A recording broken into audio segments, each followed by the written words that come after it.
Belakangan ini viral penipuan modus jual cincin di Sukoharjo, Jawa Tengah. Pelaku diketahui menyasar wanita lanjut usia untuk jadi korban penipuan modus tukar cincin tersebut. Adapun korban adalah seorang perempuan lanjut usia bernama Sipon Sarto warga Kelurahan Dukuh, Kecamatan Kabupaten Sukoharjo. Pelaku terlihat mendekati korban yang merupakan seorang wanita lanjut usia.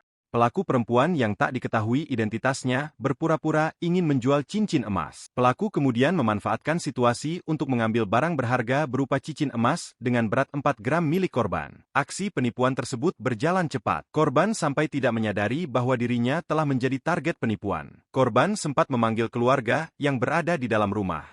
Namun pelaku yang berjumlah 2 orang tersebut secara cepat meninggalkan korban.